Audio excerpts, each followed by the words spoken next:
जय माता की जय, परमपिता परमेश्वर गुरु पीरों की जय हो, नौ नाथों की जय हो, 84 सिद्धों की जय हो, नागा निर्वाणी की जय हो, अपने अपने माता पिता की जय हो, अपने अपने गुरु महाराज की जय हो। आज फिर एक छोटा सा प्रसंग लेके आपके साथ में आया हूँ। एक छोटा सा प्रसंग है पूजा पाठ से रिलेटेड, अपने समस्याओं से रिलेटेड, क्योंकि मेरे पास कोई कल आए थे, तो कर्म के आधार पर ही मैं इसको लेके चलूँगा कि मनुष्य, मैं जैसे बार बार कह चुका हूँ कि 9 ग्रहों की स्थापना इस भूमंडल पे, जो हम इस भूमंडल में आते हैं, कर्म करते हैं, उसका फल देने के लिए हुई है। चाहे हम सूर्य की ले लें, सूर्य पिता कहलाता केंद्र पर रह करके, चंद्र की ले लें, मंगल की ले लें, बुध की ले लें, बृहस्पति, शुक्र, शनि, राहु, केतु, तो इन सब के जब इनकी भूमंडल पे आके स्थापना करी, 9 ग्रह 12 राशि के मध्य में स्थापित किए गए, तो इस भूमंडल में आने वाली जीवात्मा के कर्म के आधार पर किया गया कि वो इस भूमंडल में आएगा और जो भी कर्म करेगा उसका फल उसको उसके आधार पर दिया जाएगा। और आप लोग देखेंगे तो प्रत्यक्ष रूप से होता भी है कि आपने अगर अच्छा कर्म किया है तो आपको कुछ समय बाद ही सही मिलेगा जरूर, बुरा कर्म किया तो उसका भी फल जरूर मिलता है। जिस प्रकार से चोर चोरी करता है उस समय तो बहुत खुशी होता है, उस समय जेल जाना पड़ता है। चोरी की कई भावनाएं, मैं ये नहीं कहता कि एक खाली चोर ने किसी के घर को चोरी करी, चोरी एक ऑफिस की चोरी भी होती है। भैया आप नौकरी में लगे हैं और जब गवर्नमेंट से आपको नौकरी मिल गई तो आप किसी से कमीशन ले रहे हैं बेफालतू का उसका काम करने का, तो वो भी चोरी है, ब्लैकमेलिंग है, चोरी है। कल फिर आपको अगर उसकी सजा मिलती तो फिर आप रोते फिरते हैं।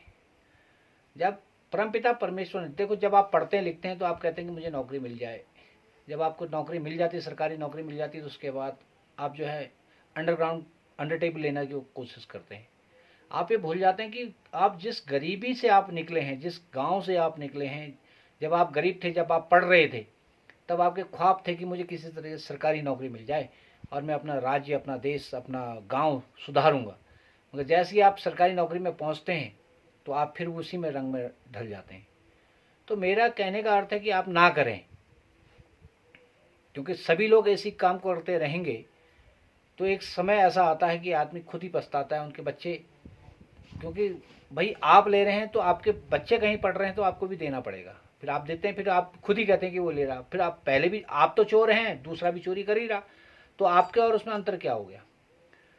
तो कहने का अर्थ है कि जब आपको नौकरी नहीं मिली थी तब आपको गरीबी का एहसास था, गरीब लोगों का एहसास था, और जैसे आपको नौकरी मिली, 2 पैसा आने लगा, तो आपने गरीबी का एहसास भूल गए। जिस भूमि से, जिस धरा से और जिस माटी से आप जुड़े हैं और जिस गरीबी से आप उठे हैं, उसको कभी नहीं भूलना चाहिए। अगर आपके पास अहंकार आता है तो इस धरती का जो भूमंडल के साक्षी जिनको माना गया है मंगल, वो आपको पटकते हैं, और शनि आपको पटकते हैं कर्म के आधार पर। शनि जो है फल, कर्म फल दाता है, तो दोनों आपको पटकते हैं। चंद्र आपको चंचलता देगा, वो तो दिखाएगा ही कि आप मेरे को ये भी मिल जाए, वो भी मिल जाए, मैं ये भी कर लूँ, वो भी कर लूँ, ख्वाब ऊंचे दिखाएगा। मगर शनि और मंगल जो आपको पटकेंगे, जो कर्म का फल के आधार पर पटकेंगे। तो कहने का अर्थ यह है कि आप अपना कर्म बहुत सरल भाव से कीजिए, और इस भूमंडल में जितनी हमें आवश्यकता है ना उतना हमें मिलता है। हमें 4 रोटी चाहिए, 2 रोटी चाहिए, 2 रोटी तो हम फालतू खा लेते हैं, 4 रोटी चाहिए, वो मिल जाती है, आराम से मिलती है। और हमें 2 जोड़ी वस्त्र चाहिए, महीने के लगा लो, पहले तो 1 जोड़ी से महीने का काम हो जाए, 2 चाहिए, एक पहन लो एक बदल लो, एक पहन लो एक बदल लो, वो भी बहुत ईजिली हो जाता है। हमें चलने फिरने के लिए हमें गाड़ियाँ घोड़ियाँ चाहिए, वो भी हो जाता है। फिर हम ब्रांड पे जाते हैं, जब हम ब्रांड पे जाते हैं तब हमारी लालसा जिज्ञासाएं बढ़ती हैं, और तब हम भ्रष्टता की तरफ जाना शुरू करते हैं। मेरा अर्थ ये नहीं कि ब्रांड पे नहीं जाओ, ब्रांड पे जाओ, मगर जितनी आपकी औकात है, जितना परमपिता परमेश्वर ने दिया तुम्हारे कर्म के आधार पे, उसी पे जाओ। दूसरे को लूट के खसोट करके ब्रांड पे जा करके कोई फायदा नहीं। फिर वो निकल जाता है, इसी भूमंडल पे निकलता है, फिर हम रो रहे होते हैं। फिर हम किसी साधु को पकड़ते हैं, किसी सन्यासी को पकड़ते हैं, किसी ज्योतिष को पकड़ते हैं, उनके पास जाते रहते हैं, कहते हैं महाराज बताओ कैसे होगा, मैं कैसे निकलूंगा, क्या नहीं। जो कि हम स्वयं जान रहे होते कि मैंने कर्म क्या किया है और किसके आधार पर मुझे ये फल मिला। अगर हम उसे छोड़ दें, परमपिता परमेश्वर से माफ़ी मांगे, इस भूमंडल की जो इष्ट दात्री देवी है उससे माफ़ी मांगे और दोबारा कसम खाएं कि हम ऐसा नहीं करेंगे और समदर्शिता भाव से लोगों के काम करेंगे, तो देखिए आपका बरकत होनी शुरू होगी। लोग सोचते हैं कि मैं उच्च पद पे बैठ गया तो मैं जैसा चाहूँगा वैसा होगा। ये भूल जाओ कि वो पद यहाँ का है और इस भूमंडल का जो इष्टदात्री हैं भोलेनाथ, इष्ट हैं, माँ पार्वती इष्ट है, और उनके जब गण चलते हैं तो एक झटका लगता है, हम बिखर जाते हैं। अहंकार 1 मिनट में चकनाचूर हो जाता है। जिस टेबल पर हम बैठ करके, बड़े बड़े अफसरों की बात कर रहा हूँ, जिस टेबल पर बैठ करके हम छोटे जो आने वाले हैं, जो फाइल लेके आते हैं अपना काम कराने के लिए या कुछ करने के लिए, हम उनको कुछ नहीं समझते उस टेबल पे बैठ कर। और जब पकड़ा जाते हैं, वही पुलिस अगर पकड़ ले आपको जो आपके अंडर काम कर रही, तो आप हाथ जोड़ते नजर आते जेल जाते समय। और जेल जाते हैं तो आपको औकात पता चल जाती कि जेल क्या है और सृष्टि क्या है। जितना पैसा कमाया होता है वो तो जाता जाता उसका दुगना और लग जाता है, घर कोड़ी सब बिक जाती है गलत काम करने में। तो कहने का अर्थ है कि सही काम से, सही फल से आपको सब कुछ मिला तो गलत काम क्यों करना, गलत काम करके जीवन भर क्यों पछताना, जब परमपिता परमेश्वर आपको सब कुछ दे रहा है, इज्जत से दे रहा है और सेवा भाव आपको दी है, तो सेवा कीजिए, सेवा कीजिए। वो आपका लिखा जा रहा है। आपने किसी गरीब को भोजन कराया, किसी वस्त्रहीन को वस्त्र पहनाया, किसी प्यासे को पानी पिलाया, किसी बच्चा स्कूल पढ़ना चाह रहा है उसके पास नहीं है उसको शिक्षा दे दी, किसी का भी किसी भी शुभ काम में काम आ गए, किसी दुख वाले के, आपकी इतनी क्षमता है कि आप कर सकते हैं तो आपके किसी काम आ गए, तो आपका पुण्य बढ़ गया। जब आप इस भूमंडल से जाओगे, जो जब हम कहते हैं ना पुण्य और पाप का खाता, तो वो उसी समय नजर आता है। और जब हम इस धरा पे वापस आते हैं, ऐसा नहीं कि नहीं आएंगे, आएंगे जन्म जन्मांतर तक। जब भगवान विष्णु इस धरा पे आते और जाते रहते हैं तो हम तो तुच्छ प्राणी हो, हम हमारी कोई बिसात नहीं, हमें तो आना ही पड़ेगा, क्योंकि हमारे कर्म उस लायक नहीं है इतने कि हम भाई हमेशा के लिए चले जाएंगे, आना पड़ेगा। तो जब हम आएंगे इस धरा पे कर्म के आधार पे, तो हमने क्या बो के गए हैं यहाँ, हमने बबुल का कांटा बोया है या आम का पेड़ बोया है या पीपल का पेड़ लगाया है, ये आप पे डिपेंड करता है। अगर आपने बबुल का कांटा बो के गए हैं तो कांटा ही चुभेगा दोबारा आने पे, बचपन से कांटे चुभने शुरू हो जाएंगे। आम का पेड़ बोया है तो आपको फल मिलेगा, पीपल का पेड़ बोया है तो आपको छाँव मिलेगी, धूप में छाँव मिलेगी। तो आप कोशिश कीजिए कि आप क्या करके इस भूमंडल से जा रहे हैं, और आना निश्चित है, ये समझ लीजिए, आना निश्चित है। तो आप डिसाइड कीजिए कि मैं इस भूमंडल में क्या कर्म करके क्या चीज़ छोड़ के जाऊं और दोबारा आऊं तो क्या मेरे को मिले, क्योंकि वो रखा गया है यहाँ पे, बैलेंस है। आपने जो कमाई करते हैं, बैंक में बैलेंस रखते हैं ना, वो बुरे वक्त पे काम आता है। तो ये कर्म का बैलेंस है इस धरती पे, जो आपको जब वापस आएंगे तो वो आपके काम आएगा। जब आप देखते होंगे इस भूमंडल में अभी नए नए बच्चे आते हैं, हम कहते हैं यार ये तो कल का बच्चा है, ये मोबाइल इतने फास्ट चला रहा है, या कल का बच्चा है इसको मंत्र इतनी जल्दी याद हो गई, या कल का बच्चा है ये साधना में इतने आगे बढ़ गया। तो उसका कर्म फल है, पूरे जन्म में उसने कर्म साधना कितनी करी है, पूरे जन्म में उसने अच्छे कर्म कितने करे हैं, उसका फल यहाँ इकट्ठा हुआ है। जब आता है तो वो फल ही खाता है पहले, क्योंकि उसका बैंक बैलेंस है उतना। अब हम कर्म गंदे करके गए तो हमारा बैंक बैलेंस ही नहीं, तो आएंगे तो फिर हमारे साथ वही घटना घटनी है, हमने फिर वही कुत्ते बिल्ली वाली जीवन जीना है ना। हमने बुरे कर्म कर रखे हैं तो स्टार्टिंग वहीं से होगी कि मजदूरी कर रहे होंगे, धूप चेप में 36 लोग गाली दे रहे होंगे, हम सुन रहे होंगे जी बाबू जी करते फिरेंगे। ठीक है,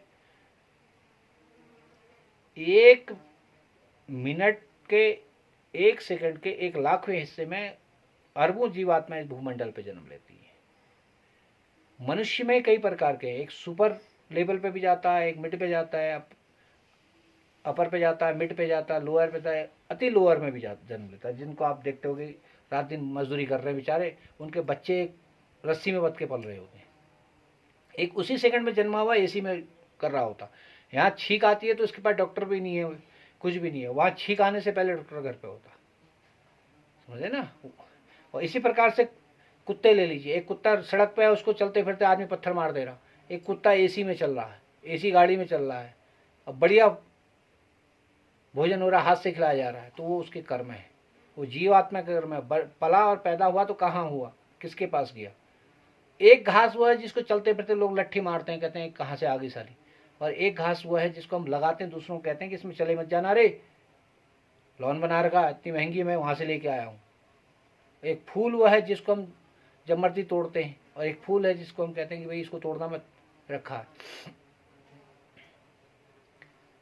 एक पेड़ है जिसके लकड़ी से सिर्फ देवताओं के दरवाजे बनते हैं, एक लकड़ी ऐसी है जिसको लोग काट काटे फेंकते हैं, कहते हैं कि यार ये तो साला ना जलता है, ना धुआं, ना कुछ, किसी काम का नहीं है। तो कर्म के आधार पे इस भूमंडल में सारी जीवात्मा बांटी गई है। 84 लाख योनियां हैं, 84 लाख योनियों में करोड़ों प्रकार के पेड़ पौधे हैं, वो हजारों प्रकार के पेड़ पौधे हैं, हम जीवात्मा हैं, घोड़े बकरी कुत्ता बिल्ली, हम चूहा ना, एक चूहा वो भी जिसको पाला जाता है, एक चूहा वो है जिसके लिए दवा रखी जाती है। चूहा तो चूहा है, जाति तो वही है। एक तोता वो है जिसको पाल रहे हैं, एक तोता वो है जिसको मार के खा रहे हैं, है तो तोता। एक मनुष्य वह है जो जिसकी हम जी हजूरी कर रहे हैं, एक मनुष्य है जिसको गाली पड़ रही है, कर्म का आधार। इसलिए समझो कि हमने मनुष्य देह अपनाया है तो हमें क्या करना चाहिए, भगवत भजन कितना करना चाहिए, अपने कर्मों को कितने शालीनता से रखना चाहिए, और कौन कौन से हमें कर्म करने चाहिए। हम पाप लेके चलेंगे या पुण्य लेके अपने साथ चलेंगे, ये कर्म का आधार है। मुझे लगता है कि आप लोगों को इससे कुछ सीखने को मिलेगा। अगर सीखने को मिले, इसमें से जो भी मिले तो आप उसे अपनाइएगा, और भगवत भजन जरूर कीजिएगा, सुबह और शाम।